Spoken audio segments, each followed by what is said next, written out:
नमस्कार प्रिय साथियों, मैं अनुराग तिवारी आप सभी का आपके अपने YouTube चैनल एडुवृत्ति क्लासेस पर स्वागत करता हूं।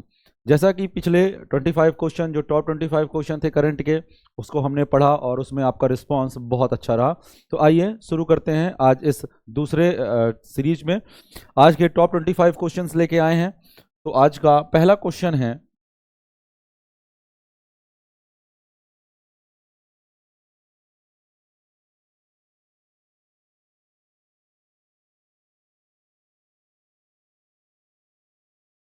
कि हाल ही में भारत की पहली ब्लॉकचेन आधारित कैंपस मुद्रा किस संस्थान ने लॉन्च की है। Recently which institute has launched India's first blockchain based campus currency. Campus के अंदर किसने करेंसी को लॉन्च किया है? तो कैंपस के अंदर जो करेंसी है उसे कहा गया है बिम क्वाइन। क्या कहा गया है? बिम क्वाइन कहा गया है। और इस बिम क्वाइन को रिलीज किया है Birla institute of management and technology ने। किसने लॉन्च किया है? Birla institute of management and technology ने। ठीक है ना। और यहाँ पे आपको ये याद रखना है कि ये भारत का पहला बिजनेस स्कूल है। भारत का पहला बिजनेस स्कूल है।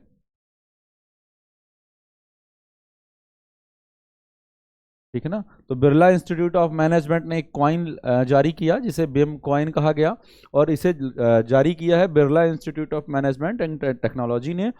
और ये भारत का पहला बिजनेस स्कूल भी है। चलिए अगला क्वेश्चन देखते हैं। हाल ही में जो प्रयाग महाकुंभ हुआ, प्रयागराज महाकुंभ 2025, इसमें मेला सुरक्षा बीमा योजना किसने लॉन्च की? Recently who has launched the Mahakumbh Mela Suraksha insurance scheme. तो इस सुरक्षा इंश्योरेंस स्कीम को आईसीआईसीआई का एक ब्रांड है, आईसीआईसीआई लोम्बार्ड। आईसीआईसीआई लोम्बार्ड ये इंश्योरेंस प्रदान करती है।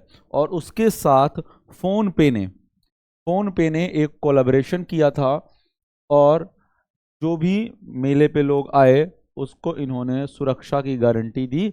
ठीक है, याद रखिएगा। तो आईसीआईसीआई लोम्बार्ड और फोन पे का ये एक संयुक्त या कोलैबोरेटिव इंसिडेंट था या कोलैबोरेशन था। ठीक है, आईसीआईसीआई लोम्बार्ड और फोन पे, यह चीज आपको याद रखनी है, फोन पे के साथ मिलके हुआ है। क्लियर। चलिए अगला क्वेश्चन देखते हैं। हाल ही में अंतरराष्ट्रीय अंतरिक्ष स्टेशन की यात्रा करने वाले पहले भारतीय अंतरिक्ष यात्री कौन बनेंगे? याद रखेंगे, पहले भारतीय अंतरिक्ष यात्री जो हैं वो 1984 में भारतीय अंतरिक्ष यात्रियों में अगर हम बात करें तो नील आर्मस्ट्रांग पहले चंद्रमा पर जाने वाले थे, पर भारत से स्क्वाड्रन लीडर राकेश शर्मा गए थे। ठीक है, पर वो अंतरिक्ष गए थे, उसके बाद वो आईएसएस नहीं गए। आईएसएस मतलब इंटरनेशनल स्पेस स्टेशन। ठीक है ना, आईएसएस। तो आईएसएस जाने वाले अभी तक भारत से कोई नहीं गया। वर्तमान में अभी जाना है शुभांशु शुक्ला जी को। तो शुभांशु शुक्ला जो है वो आईएसएस की यात्रा करने वाले पहले भारतीय बनेंगे। और ये भारत के एक बहुप्रतीक्षित एक्सोम 4 का पार्ट भी है। एक्सोम 4 का पार्ट है। भारत सरकार अभी इस पे बहुत काम कर रही है। इसरो खासतौर पे इस पे लगा हुआ है। एक्सोम 4 की अभी रिसेंटली जो है वो लॉन्चिंग डेट टाली गई है, और ये कैप्टन की पोस्ट पे हैं एयरफोर्स में। ठीक है, तो आपको ये याद रखना है। क्लियर रहेगा। ये वायुसेना में कैप्टन की पोस्ट पे हैं, अनुभवी फाइटर पायलट भी हैं। फाइटर पायलट भी हैं शुभांशु शुक्ला, ये आपको याद रखना है। ठीक है, चलिए अगला क्वेश्चन देखते हैं। हाल ही में दक्षिण भारत की पहली संक्रामक रोग अनुसंधान प्रयोगशाला कहां स्थापित की जाएगी? Recently where will south India's first infectious disease research laboratory be set up. पहला ऑप्शन है चेन्नई, दूसरा है हैदराबाद, तीसरा है बेंगलुरु और चौथा है तिरुवनंतपुरम। ठीक है, तो इसका जो स्थापना है वो हो रही है PMCRI, PMCRI। अब पहला ही ऑप्शन अगर हम देखें इसके नाम से तो केवल एक ही ऑप्शन आ रहा है जिसमें बी है, ठीक है ना, फर्स्ट लेटर। तो इसका जो आंसर है वो तो बेंगलुरु हो ही जाएगा। इसका फुल फॉर्म देख लें, Bengaluru medical college and research centre. ठीक है, इसे आप याद रखेंगे, Bengaluru medical college and research centre. ठीक है ना, तो ये बेंगलुरु में खुल रही, साउथ में है, दक्षिण भारत की, और पहली India's first infectious disease research laboratory है, संक्रामक रोग अनुसंधान संस्थान। ठीक है, चलें अगला।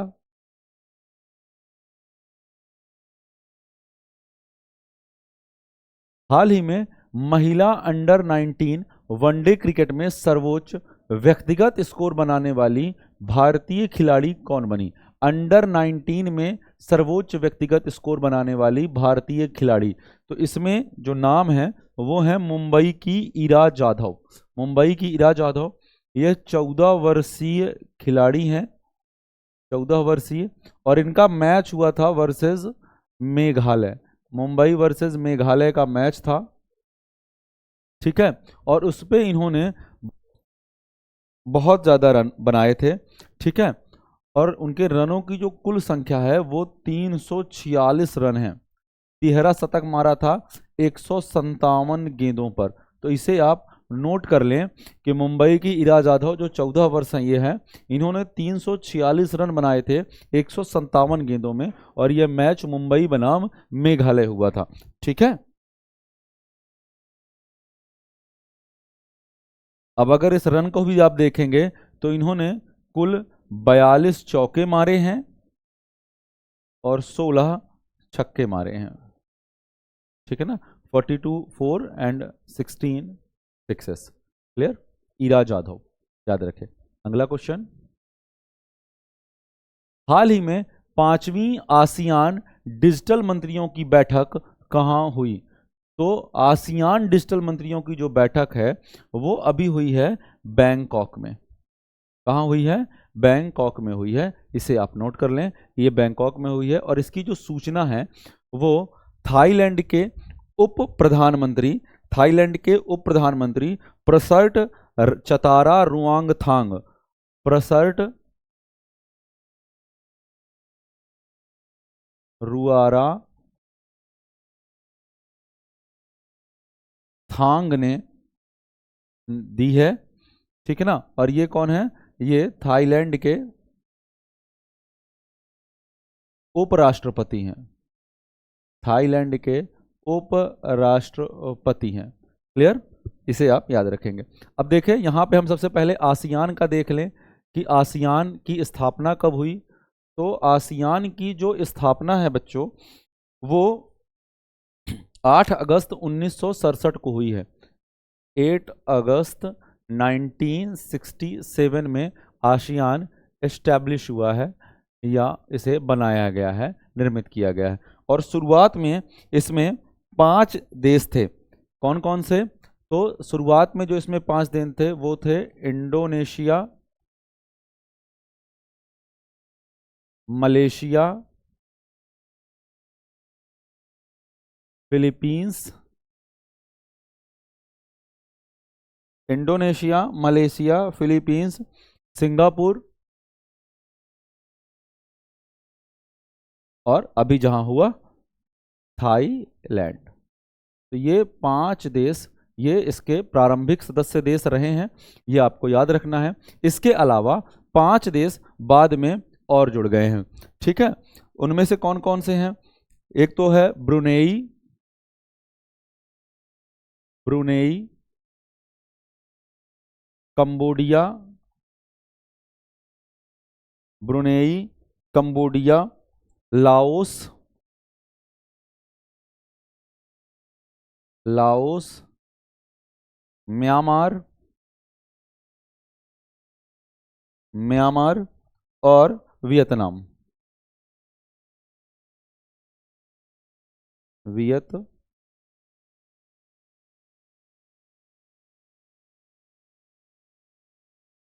म्यांमार और वियतनाम। ठीक है, तो ये कुल 10 सदस्य देश हो गए हैं। इसकी जो मुख्यालय है, हेडक्वार्टर है, मुख्यालय हेडक्वार्टर जो है वो जकार्ता में है, जकार्ता इंडोनेशिया में है। ठीक है, ये भी आपको इस पे याद रखना है। क्लियर। और इसमें 2 पर्यवेक्षक राज्य भी बनाए गए हैं, 2 पर्यवेक्षक राज्य, ऑब्जर्वेटरी कंट्रीज हैं ये, 2 पर्यवेक्षक राज्य भी बनाए गए हैं जो इस पे ऑब्जर्वेशन रखते हैं कि ये सही ढंग से काम कर रही है, या अपनी एक ऑडिटरी कमिटी है इनकी, ठीक है ना, कि ये इन पे ऑडिट कर सके कि उनका काम सही ढंग से चल भी रहा है या नहीं चल रहा है। तो इस पे इन्होंने 2 देश रखे हैं। एक देश है Papua New Guinea, Papua New Guinea, और दूसरा देश है तिमोर लेस्ते, तिमोर लिश्ते। तो ये 2 कंट्रीज और हैं जो इसकी पर्यवेक्षक राज्य है। तो कुल मिला के आप देखिए कि आसियान का जो स्थापना है वो 8 अगस्त 1967 को हुई थी, और इसमें प्रारंभिक रूप में पहले इंडोनेशिया, मलेशिया, फिलीपींस, सिंगापुर और थाईलैंड, ये 5 देश जुड़े हुए थे। उसके बाद 5 ब्रुनेई, कंबोडिया, लाओस, म्यांमार और वियतनाम, इस तरह से ये देश जुड़ते गए, और वर्तमान में अब 10 सदस्य देश हैं, जिसमें से 2 अलग से पर्यवेक्षक राज्य रखे गए हैं, जिसमें एक पपुआ न्यू गिनी है और दूसरा तिमोर लिस्ते है। आसियान का जो हेडक्वार्टर है वो कहाँ पे है? जकार्ता में है, इंडोनेशिया में है। ठीक है, आपको ये याद रखना है। और आसियान का अगर हम फुल फॉर्म देखें तो ये एसोसिएशन ऑफ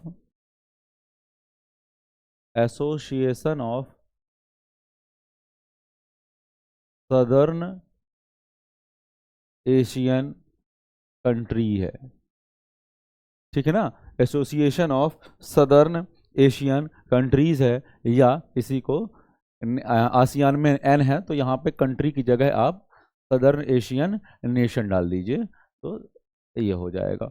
ठीक है, तो ये association of southern Asian nation है, और इसकी जो जानकारी है वो थाईलैंड के उपराष्ट्रपति प्रसट थांग ने सबको दी है। क्लियर। चले अगला क्वेश्चन। हाल ही में वैज्ञानिकों ने लगभग 12 लाख साल पुराना बर्फ कोर कहां खोजा है? ग्रीनलैंड, अंटार्कटिका, आर्कटिक या हिमालय। ठीक है, तो याद रखेंगे कि हाल ही में वैज्ञानिकों ने अंटार्कटिका में 12 लाख साल पुराना बर्फ कोर खोजा है। Where have scientist recently discovered an ice core that is about 1.2 million years old. तो ये अंटार्कटिका में खोजा गया है, और इसके लिए 2.8 किलोमीटर ड्रिल किया गया है। ठीक है ना, ड्रिलिंग मशीन से ड्रिल किया गया है इसको। 2.8 किलोमीटर तक ड्रिल करने के बाद ये 12 लाख साल पुराना बर्फ कोर वहां पे मिला है। जहां पे ये खोजा गया है वो कोंकार्डिया रिसर्च स्टेशन के पास है। जहां पे ये खोजा गया है वो कोंकोर्डिया रिसर्च स्टेशन के पास है। कोंकोर्डिया रिसर्च स्टेशन है अंटार्कटिका में, ये वहीं पर है, और उसी के पास इसे खोजा गया है। ठीक है, तो इसे आप नोट कर लें। ठीक है, तो इसे कोंकोर्डिया रिसर्च स्टेशन के पास ये हो गया है। और इस परियोजना का नेतृत्व जो है इटली के वैज्ञानिक कर रहे हैं। नेतृत्व जो है वो इटली कर रहा है। ठीक है, इटली परियोजना का जो नेतृत्व है वो इटली कर रहा है। चलिए अगला क्वेश्चन। हाल ही में जोसेफ ऑन को किस देश का नया राष्ट्रपति चुना गया है? Recently Joseph Aoun has been elected as the new president of which country? तो याद रखेंगे कि जोसेफ ऑन जो हैं ये लेबनान के हैं। लेबनान, लेबनान की राजधानी क्या है? बेरुत। और ये इसके पहले लेबनान के चीफ मिलिट्री कमांडर रहे हैं। चीफ मिलिट्री कमांडर रहे हैं, ठीक है ना। और अभी हाल ही के चुनावों में 61 वर्षीय जोसेफ ऑन को लेबनान का 14वां राष्ट्रपति 14th प्रेसिडेंट चुन लिया गया है।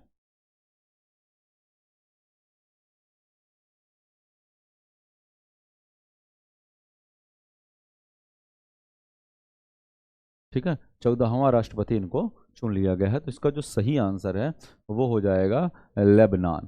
चले अगला क्वेश्चन। हाल ही में किस देश ने भारतीय यात्रियों के लिए ई वीजा प्रणाली शुरू की है? ठीक है, तो recently which country has introduced e visa system for Indian travellers? America, Israel, France, Japan. तो इसका जो सही आंसर है वो है इजराइल। और ये सेवा चालू हुई है 1/01/01/2025 से। इजराइल के पर्यटन एवं विकास मंत्रालय, टूरिस्ट एंड डेवलपमेंट मिनिस्ट्री, पर्यटन एवं विकास मंत्रालय ने भारतीयों के लिए ये ई वीजा प्रारंभ किया है। ठीक है, ये आपको याद रखना है। और ये 1 जनवरी 2025 से ही लागू हुआ है। तो इसका जो सही आंसर है, उपयुक्त आंसर है, वो 1/1/2025 से इजराइल ने किया है। चलिए अगला क्वेश्चन। हाल ही में टाटा स्टील मास्टर्स 2025 का खिताब जो है वो किसने जीता है? ठीक है, तो टाटा स्टील मास्टर 2025, पहली चीज तो आप ये जानिए कि ये हुआ कहाँ है। तो टाटा स्टील मास्टर्स जो है ये नीदरलैंड के, कहाँ हुआ है? नीदरलैंड के विज्ग ऑन जी में हुआ था। विज्ग ऑन जी में आयोजित एक शहर है नीदरलैंड के अंदर, विस्कॉन्जी, वहां पे हुआ था। और ये टाटा स्टील मास्टर का 87वां संस्करण था, 87th संस्करण था। इसके पहले टाटा स्टील मास्टर्स को इसके पहले जीता था विश्वनाथन आनंद जी ने। विश्वनाथन आनंद ने, ठीक है। और अब दूसरी बार जीता है दूसरी बार जीता है आर प्रज्ञानंदा ने। और याद रखिएगा कि आर प्रज्ञानंदा चैंपियन बने हैं, ठीक है ना, मतलब विनर रहे हैं। और रनर अप जो हैं, रनर अप हैं डी गुकेश, मतलब विजेता और उप विजेता दोनों भारत से रहे हैं। ये एक बहुत गौरव की बात है। तो इसका जो सही आंसर है वो आर प्रज्ञानंदा है। ठीक है, इसमें विजेता रहे हैं, विनर हैं, और रनर अप जो हैं वो डी गुकेश हैं। तो इसमें आपको दोनों आंसर्स याद रखने हैं। चलिए अगला क्वेश्चन। हाल ही में वी शॉर्ड्स का सफलतापूर्वक परीक्षण किसने किया है? Who has successfully tested V SHORADS recently? ठीक है ना। तो इसका जो पहली चीज तो आपको ये पता होना चाहिए कि वी शॉर्ड्स क्या है। तो इसमें very short range air defence system, ये बनाया गया है very short range air defence system. और ये पहला है जो मैन पोर्टेबल एयर सिस्टम है। Man portable air defence system है, man portable air defence system है। और वी शॉर्ट्स का सफलतापूर्वक जो परीक्षण है वो किया गया है defence research and development organisation, अर्थात रक्षा अनुसंधान एवं विकास मंत्रालय द्वारा। ठीक है, तो आप इसे याद रखिएगा। चलिए अगला क्वेश्चन। हाल ही में आईसीसी अंडर 19 महिला T20 क्रिकेट विश्व कप का खिताब किसने जीता? Recently who won the ICC under 19 women's T20 cricket world cup title? तो इसका सही आंसर तो आपको पता ही है, इसका सही आंसर है भारत। ठीक है, इसे भारत ने जीता है और ये लगातार दूसरी बार जीता है, लगातार दूसरी बार जीता है, लगातार दूसरी बार जीता है। इसके पहले भी भारतीय महिला टीम ने ही इसको जीता था। ठीक है ना, और ये इस बार का जो अंडर 19 महिला T20 वर्ल्ड कप था वो दो देशों की संयुक्त मेजबानी में था, एक तो थाईलैंड और दूसरा मलेशिया। लेकिन कुछ सर्कमस्टांसेस ऐसे हुए कि थाईलैंड ने अपना नाम वापस ले लिया कि वो मेज़बानी करने में समर्थ नहीं होगा, तो के पूरे मैच जो हैं फिर वो मलेशिया शिफ्ट हुए और फाइनल जो है वो भारत वर्सेस साउथ अफ्रीका हुआ था, भारत वेट्स साउथ अफ्रीका हुआ था, जिसमें साउथ अफ्रीका ने केवल 83 रन बनाए थे और भारत की महिला टीम ने केवल एक विकेट खोकर 9 विकेट से यह मैच जीत लिया था, 9 विकेट से मैच जीत लिया था। तो आपको ये याद रखना है, मैच जीत लिया था। क्लियर? तो ये पूरी जानकारी आपके लिए है। चलिए अगला क्वेश्चन देखते हैं। हाल ही में सिक्किम का पहला रामसर स्थल किसे घोषित किया गया है? तो recently which has been declared as the first Ramsar site of Sikkim. Ramsar site जो है, ठीक है, ये मॉन्ट्रियल प्रोटोकॉल के बाद की चीजें हैं और इसके लिए 4 ऑप्शन है कि व्यमगो झील या सोमगो लेक, खैचोपलरी आर्द्रभूमि, खैचोपैलरी वेटलैंड, गुरडोंगमार झील, गुरडोंगमार लेक और लास्ट में है एक चिल्का झील या चिल्का लेक। तो इसका जो सही आंसर है वो है खेचोपलरी वेटलैंड, खेचोपैलरी वेटलैंड। और इसे जो है इच्छापूर्ति झील, लोकल वहां पे इसे इच्छापूर्ति झील के नाम से भी जाना जाता है, इच्छापूर्ति झील के नाम से जाना जाता है, इच्छापूर्ति झील के नाम से भी जाना जाता है, याद रखिएगा। और ये जो है ये सिक्किम, अगर आप भारत के नक्शे पे सिक्किम को देखें,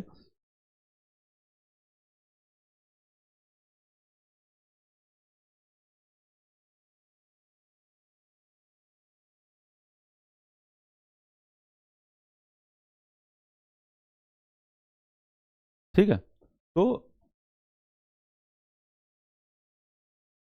ये स्थान जो है, ये स्थान सिक्किम का है।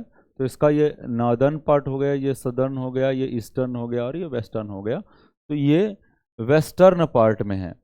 कहाँ पे है? वेस्टर्न पार्ट में है, ये लगभग इस जगह पे है। ठीक है ना, तो ये सिक्किम के पश्चिमी भाग पर स्थित है, सिक्किम के पश्चिमी भाग, वेस्टर्न पार्ट ऑफ सिक्किम। ठीक है ना, तो सिक्किम के पश्चिमी भाग में ये स्थित है, याद रखेंगे। चलिए नेक्स्ट। हाल ही में दिवंगत हुए नवीन चावला कौन थे? Who was Naveen Chawla who passed away recently? तो नवीन चावला जो हैं वो 2008 से 2009 तक भारत के सीईसी चीफ इलेक्शन कमिश्नर, मुख्य चुनाव आयुक्त, मुख्य चुनाव आयुक्त, चीफ इलेक्शन कमिश्नर रहे हैं। ठीक है, और ये 1969 बैच के आईएएस ऑफिसर हैं, 1969 बैच आईएएस ऑफिसर हैं। ठीक है, ये आपको याद रखना है। अब अगर हम यहाँ पे देखें मुख्य चुनाव आयुक्तों की बात, तो मुख्य चुनाव आयुक्तों की अगर मैं बात करूं तो भारत के जो पहले मुख्य चुनाव आयुक्त थे उनका नाम क्या था? सुकुमार सेन। ठीक है ना, फर्स्ट। जबकि फर्स्ट वुमन जो थी वो कौन थी? V S Rama Devi, V S Rama Devi. वर्तमान में कौन है प्रेजेंट में? तो प्रेजेंट की अगर मैं बात करूं तो प्रेजेंट में है ज्ञानेश कुमार। ज्ञानेश कुमार जो है वो वर्तमान में मुख्य चुनाव आयुक्त है, आपको ये याद रखना है। चलिए अगला क्वेश्चन देखते हैं। हाल ही में किस देश ने एतमाद और गदर 380 मिसाइल का परीक्षण किया है? Which country has recently tested एतमाद एंड गदर 380 मिसाइल्स? अमेरिका से नाम रिलेटेड नहीं लगता, रशिया से भी नहीं लगता, चाइना से भी नहीं लगता, तो केवल एक ही आंसर इसका हो सकता है यहाँ पे ऑप्शन के अकॉर्डिंग, ईरान। ठीक है, जो इसका सही आंसर है। अब इन दोनों के बारे में चर्चा कर ली जाए कि एतमाद और गदर क्या है। एतमाद जो है, एतमाद ये बैलिस्टिक मिसाइल है, बैलिस्टिक मिसाइल है। ठीक है, जिसकी कैरियर कैपेसिटी जो है वो 1700 किलोमीटर है।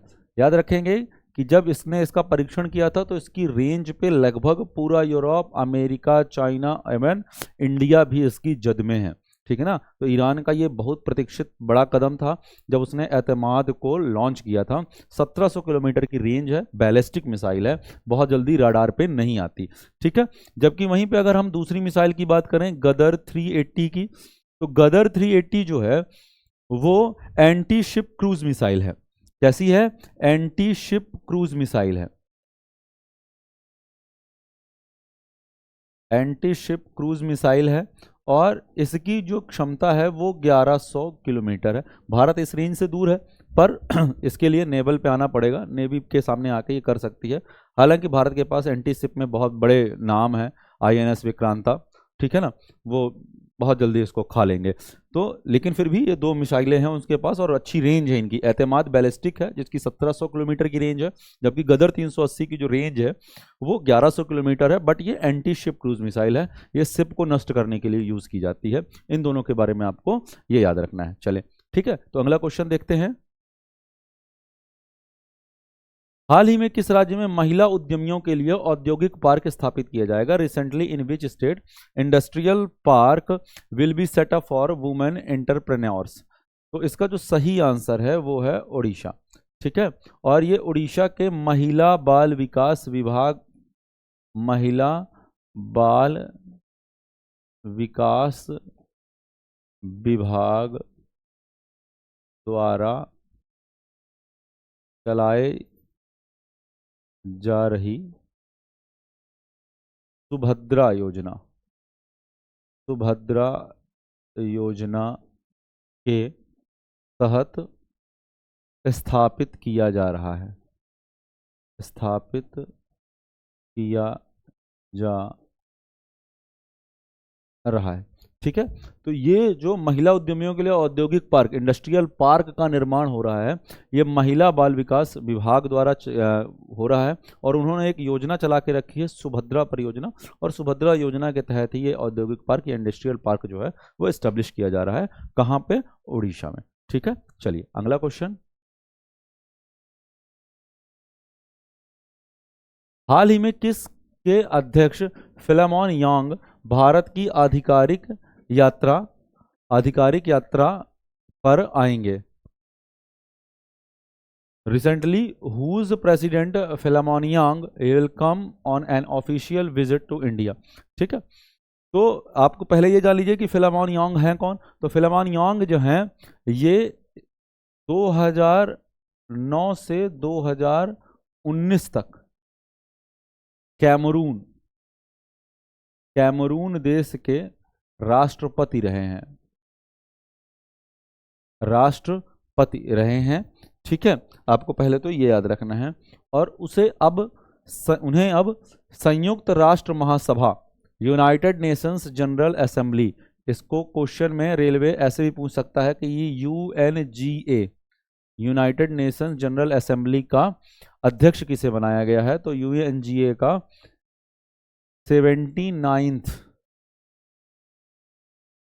प्रेसिडेंट और चेयरपर्सन, चेयरपर्सन किसे बनाया गया है? तो फिलमोन यांग को बनाया गया है, ठीक है ना। और इनकी अभी भारत की आधिकारिक यात्रा रही है। इसका सही आंसर जो है वो हो जाएगा बी, ठीक है। चलिए अगला क्वेश्चन।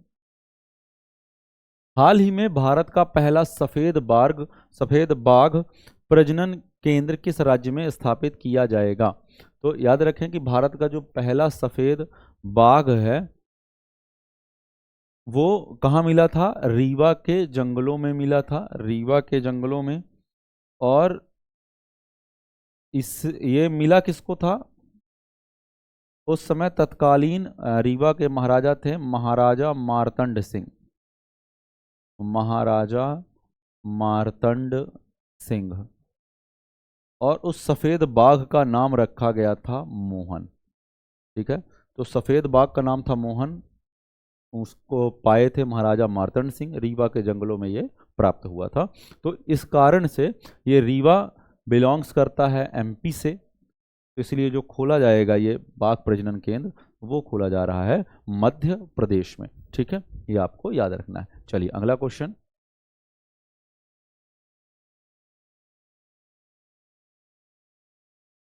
हाल ही में डोगरी भाषा के लिए वर्ष 2024 का साहित्य अकादमी पुरस्कार किसे प्रदान किया जाएगा? याद रखिए जब ये क्वेश्चन लिखा गया रहा होगा उस समय वो जीवित थे, पर वर्तमान में स्वर्गीय चमन अरोरा जी को डोगरी भाषा के लिए साहित्य अकादमी का पुरस्कार प्रदान किया जा रहा है। और ये उनकी एक रचना थी, एक होर अश्वत्थामा, एक होर अश्वत्थामा को दिया गया है। और साहित्य अकादमी पुरस्कार जो अभी हाल ही में 8 मार्च 2025 को 8 मार्च 2025 को उनकी तरफ से नामित सदस्य को ये प्रदान किया गया है, नामित सदस्य को प्रदान किया गया है।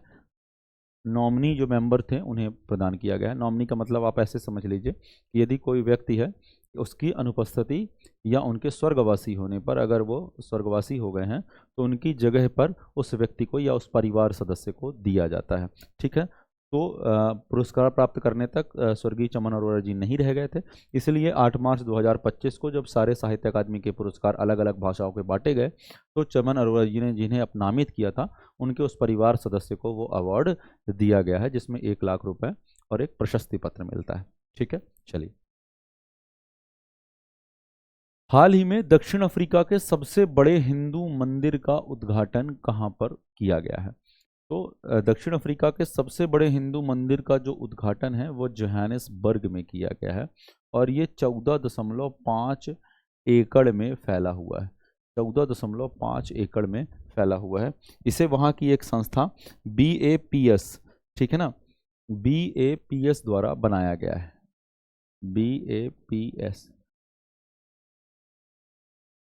ठीक है, BAPS द्वारा बनाया गया है। बोचासन वासी अक्षर पुरुषोत्तम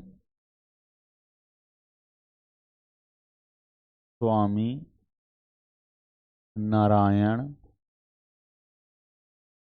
संस्था, ये एक संस्था है वहाँ की, बोचासनवासी अक्षर पुरुषोत्तम स्वामी नारायण संस्था, उसके द्वारा इस पूरे संपूर्ण मंदिर को बनाया गया है जो 14.5 एकड़ में फैली हुई है। और ये जगह जो है वो जोहानिसबर्ग साउथ अफ्रीका में है, ठीक है। तो आपको ये याद रखना है।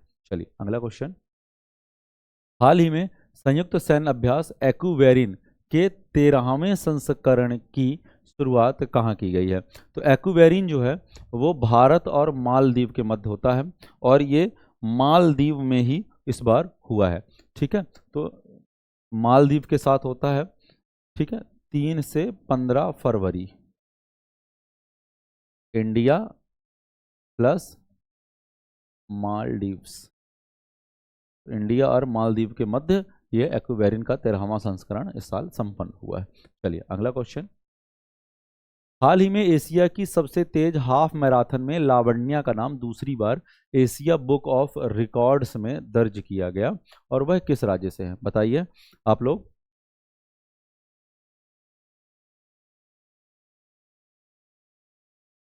तो इसका जो सही आंसर है वो है हरियाणा की भिवानी। हरियाणा राज्य की भिवानी जिले से है, भिवानी जिले से। ठीक है। और ये एक रिकॉर्ड है इनके नाम की, ये हाफ मैराथन होती है 21 किलोमीटर 10 मीटर की दूरी जो है, ये 2 घंटे 3 मिनट में, 2 घंटे 3 मिनट में पूरी की हैं। ठीक है, आपको ये याद रखना है।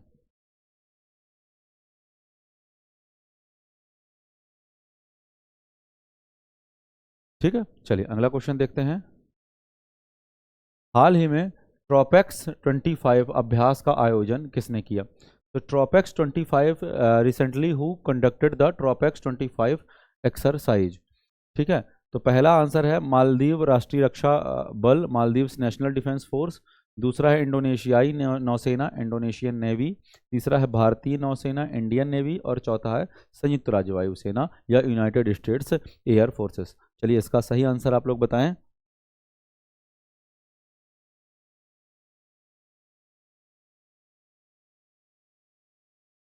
तो ट्रोपेक्स का जो फुल फॉर्म है वो है theatre level, theatre level operational exercise, theatre level operational exercise 25। और ये इंडियन नेवी कंडक्ट करती है। कौन करता है? इंडियन नेवी कंडक्ट करती है। भारतीय नौसेना इसे करती है। ठीक है, और इंडियन नेवी यह द्विवार्षिक है, 2 साल में एक बार होता है, ये आपको याद रखना है। ठीक है, अगला क्वेश्चन।